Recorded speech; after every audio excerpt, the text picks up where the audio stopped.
არის სწორად მოვიქეც პირიქით უნდა გამეკეთებინა. ამ ფონზე უნდა გადამეღო გუშინდელი ვიდეო, სადაც უკრაინაზე ვლაპარაკობდი და იმ ფონზე უნდა გადამეღო საქართველოზე ვიდეო. ცოტა წულუკიანის, არა, ჯერ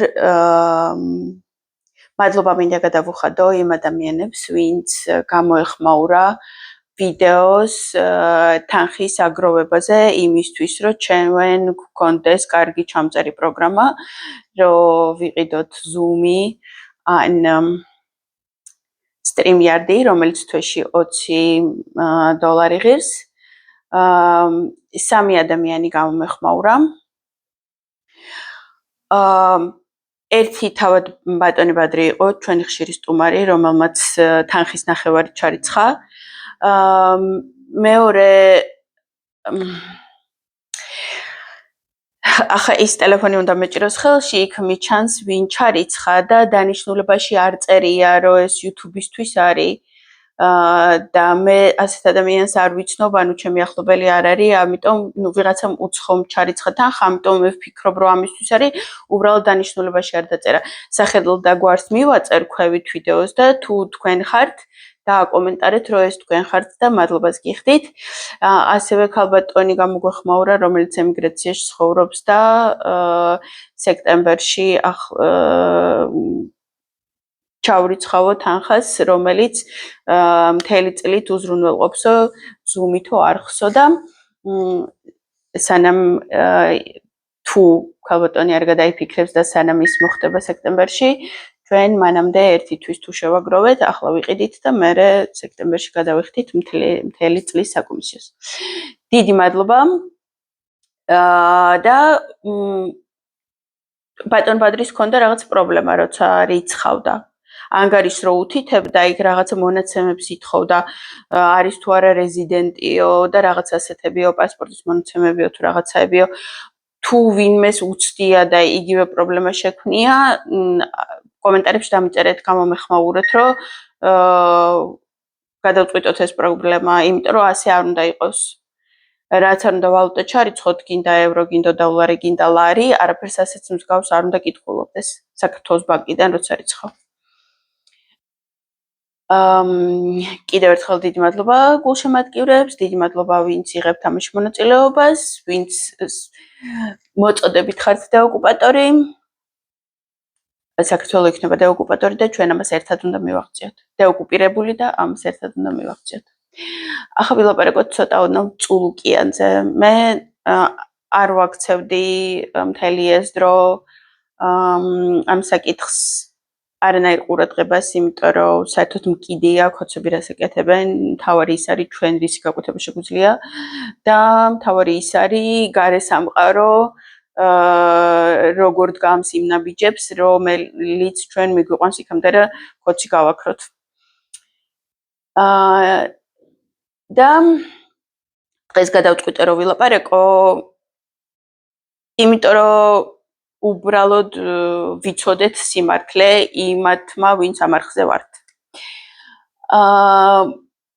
მთელი PR კამპანია ამ ბონძღის სამარცხვინო კომისიის ირგვლივ აშენებულია იმაზე, რომ ქოცი იძახის, რომ აი უნდა დავსაჯოთ დამნაშავეები და შმო პოზიცია იძახის, რომ ეს იმისთვის გააკეთოს, რომ ჩვენ დაგვიჭიროთ. არანაირი მნიშვნელობა არ აქვს გარიგებული გვარამია, გარიგებული მელია, გარიგებული ხაზარაძე, გარიგებული გახარია იჯდებიან თუ არა ციხეში. მიუხედავად იმისა, რომ გარიგებულები არიან, მაინც ციხეში ზიან და მიუხედავად იმისა, რომ ციხეში ზიან, მაინც გარიგებულები არიან, ეს გარიგებულობის არქონის არანაირი არგუმენტი არ არის, რომ რადგან ისინი ციხეში არიან, ესე იგი. გიგი თევზაძე მილაპარაკა თავის ეთერებში, რომ პირველი ვინც თქვაო, რომ იმ კომისიაზე არ უნდა მივიდეთო, ის არის მოღალატეო, იმიტომ რომ არ მისვლა ავტომატურად ციხეში ჩაჯდომას ნიშნავს. და არ უნდა მივიდეთო პირველი გვარამიამ თქვა, მაგრამ გვარამია რომ მოღალატეა და გარიგებულია, ეს ჩემთვის მანამდეც ცნობილია, ამას მე ვიძახდი მაშინ, როდესაც გარამია გამოუშვეს ციხიდან, პირველად რო იჯდა ციხეში. აი რო გამოუშვეს, მან უკვე გარიგებული გამოუშვეს. მელიაც გარიგებული გამოუშვეს. მელია გამოვიდა და ნაციონალური მოძრაობა დაშალა. გვარამია გამოვიდა და მთავარს მოუსპო არსებობა. ეს ერთი და მეორე თავისი თავი გამოიცხადა მთავარ ოპოზიციურ პარტიად და ქოცებს გაურიგდა იმაზე, რომ ბიძინა ამას დაუწერდა ყველაზე მეტ პროცენტს, მაგრამ ბიძინამ გადააგდო. მიუხედავად იმისა, რომ ბიძინამ მაშინ გადააგდო, გარიგებულობა გრძელდება. გარიგებულია ხაზარაძეც და გახარიაც ეს ისედაც იცით უჩემოდაც, რადგან შევიდნენ და რომც არ შესულიყვნენ იმაში მაიამ რაღაცაში, რასაც ვითომ არჩევნები ქვია, მაინც ჩემთვის ყოველთვის ნათელი იყო, რომ გარიგებულები არიან, იმიტომ რომ ხაზარაძე ტრამპის ინაგურაციაზე რო ჩავიდა, იმისთვის კი არ ჩავიდა, რომ იქ უბრალოდ ტრამპის ინაგურაციას უყუროს და საქართველოს ელაპარაკოს, იმისთვის ჩავიდა, რომ ბიძინას სანქციები არ დაადოთო და ბიზნესმენებს, ბიზნეს სხვა მოპარპატარა ხაკაძეებისნაირ პატარ-პატარა ოლიგარქებს სანქციები არ დაადოთ, ბიზნესის დასანქცირება არ შეიძლებაო. იგივე ამისთვის დადიოდა ზურაბიშვილი საზღვარგარეთ ის რო გარიგებულია და საერთოდ ხიხოს დასმულია ვიცით. და მოკლედ, რეალურად მთელი ეს ცირკი იმისთვის არ არის, რომ ესენი ციხეში იჯდნენ, იმიტომ რომ ამათი გარეთ ყოფნა არაფერს არ წყვეტს. გვარამია გინდ ყოფილა გარეთ, გინდა რა ქნა, რა გადაატრიალა, რა შეცვალა. ერთ დღის წესრიგს ვერ ქმნის. და იჯდება თუ არა გვარამია ციხეში, მოკლედ. იგივე მელია, იგივე ყველა დანარჩენი. ესენი გარეთ ისეთივე არაფრები არიან, როგორც ციხეში ჯდომით. შესაბამისად რისთვის იყო ეს ყველაფერი? იმისთვის, რომ კომისიას დაადგინოს, რომ დამნაშავე საქართველოა და გააუქმოს ოკუპაციის კანონი. ოკუპაციის კანონის გაუქმება ევალება ბიძინა ივანიშვილს მოსვლის დღიდან. და ნელ-ნელა ამას აუქმებდა კიდევაც, იმიტომ რომ საზღვარგარეთ არ შეიძლებოდა იმაზე ლაპარაკი, რომ რუსეთი ოკუპანტია საელჩოებში, ჩვენი საელჩოები რუსეთი ოკუპანტიას გრძალავდნენ. წიგნის ბაზრობაზე რომ მოაწყვეს რუსეთი ოკუპანტია პერფორმანსი ჩვენ მწერლებმა 2018-ში იმის გამო დაიხურა ის სიპი იყო თუ რაღაცა ორგანიზაცია იყო რომ ამაც ეს გააკეთა. მოკლედ მაქსიმალურად ოკუპანტის სიტყვა უნდა გააქრონ და უნდა გააქრონ კანონი ოკუპაციაზეც. და ამის მერე უნდა დაუდონ აფხაზეთს და სამხრეთ ოსეთს ხელშეკრულება რომ თავს არ დაესხმებიან. როდესაც შენ რაღაცა სისულელეს აწერ ხელს, რომ შენ არ ძალისხმიერი თუ სამხედრო გზით არ დაიბრუნებ და არ ეცდები საკუთარი ტერიტორიის დაბრუნებას, ეს იმას ნიშნავს, რომ შენ საკუთარ ტერიტორიებზე უარს ამბობ. შენ არ აღიარებ მათ ოკუპირებულებად.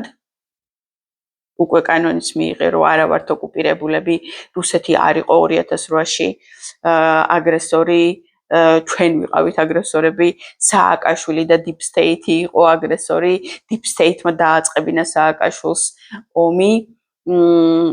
რუსეთი არაფერ შუაში არ არის, უბრალოდ იძულებული იყო, რომ ოსები დაეცვა. და აქედან გამომდინარე, სააკაშვილი და Deep State ბოროტები იყვნენ, ოსებს თავს დაესხნენ, ჩვენ კარგები ვართ, სწორები ვართ, ოსებს და აფხაზებს არასდროს თავს არ დავესხმებით და ამიტომ მოვაწერთ მათთან ხელშეკრულებას. რითაც ვაღიარებთ და ლეგიტიმაციას მივცემთ.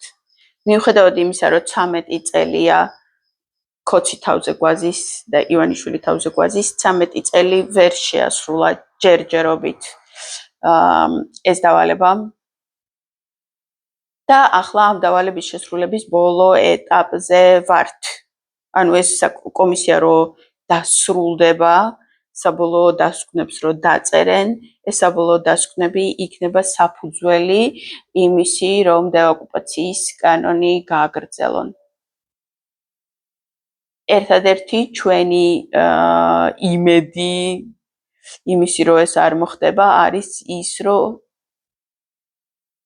ვერ გაბედონ, რომ ჩვენი შეეშინდეთ, რომ ეს უკვე იქნება ის რაღაცა, რის გამოც ჩვენი იმდენი გამოვალთ სახლებიდან, რომ უკვე უკან სახში არ დავბრუნდებით. თუ ჩვენ ახლა ისევ გამოვედით, რომ მე ისევ სახლებში დავბრუნდით, მაშინ ღირსები ვართ ყველაფრის, რასაც გვიშვებიან. და იმედია, რომ ვერ გაბედავენ, რომ ეს ცოტა გაიწელება, რომ ამას დაეწევა, მეგობარი აქტი დაგვეწევა, მეორადი სანქციები დაგვეწევა, ის რუსეთის ნავთობის ჩრდილოვანი ფლოტის საწინააღმდეგო ღონისძიებები დაგვეწევა და ეს ყველაფერს ძალიან დაეტყობა საქოცეც და ძალიან დაერხევა ამის ყველაფრის გამო საქოცეც. და რომ აი ამ კანონამდე ვერ მივლენ, ან თუ მივიდნენ, ჩვენ ქუჩაში ისე უნდა გამოვიდეთ, რომ სახლში არ უნდა დავბრუნდეთ. უბრალოდ არ უნდა დავბრუნდეთ არასოდეს, სანამ კანცელარიას არ ავიღებთ.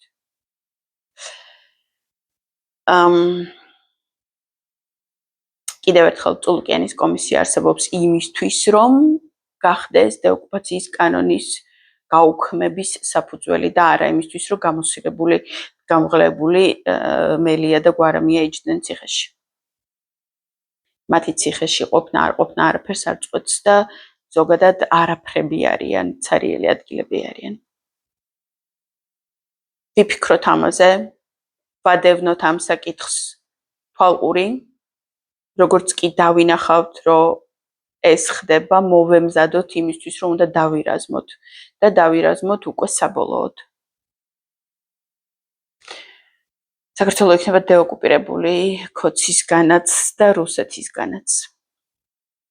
ეს გარდაუვალია, უბრალოდ თუ აქამდე ისე მივალთ, რომ ჩვენ აქ ერთმანეთში არ დავიწყოთ სისხლისღვრა, კარგი იქნება. თუ ვერ მივალთ და მოგვიწია რაღაცა შეჯახებები, უნდა გვახსოვდეს, რომ ეს იმისთვის არის, რომ საქართველომ თავი დააღწიოს რუსეთს. მე ქოც მტრად იმიტომ აღვიქვამ, რომ ქოცი რუსია და ქოცის რეჟიმი რუსის რეჟიმია, ჩემ ქვეყანას ანადგურებს. სახელმწიფო გამინადგურა და ახლა ქვეყანასაც ანადგურებს, უნდა რომ საქართველოს რუკის ფორმები შეცვალოს სოფლიო რუკაზე. ადამიანი, რომელიც ამას აკეთებს, ჩემთვის მტერია. და არა აქვს მნიშვნელობა, შვილი თუ მთავრდება, გვარი თუ ვიღაცა კაზაკოვია, ან პეტროვი, ან ივანოვი. ერთ და იგივეს აკეთებენ და ერთნაირი მტრები არიან. ვადევნოთ თვალყური ამ პროცესს და არ მივიყვანოთ აქამდე. მანამდე მოვიშოროთ ქოცები, სანამ ისინი ამას იზამენ. მომავალ შეხვედრამდე ვისაც მოგინდებათ გააგრძელოთ იმ თანხისაგროვებაში მონაწილეობა და ზოგადად მთლიანობაში არხს დაუჭიროთ მხარი და დეოკუპაციის პროცესში და დეოკუპაციის პოლიტიკის ფორმირებაში თქვენ წვლილი შეიტანოთ. ანგარიშის ნომერი კვლავ იქნება ამ ვიდეოს ქვეშ და ყველა ჯერზე, ყველა ვიდეოს ქვეშ, რომელსაც ქართულად გადავიღებ, ანგარიშს ყოველთვის დავდებ და ამაზე ვისაუბრებ.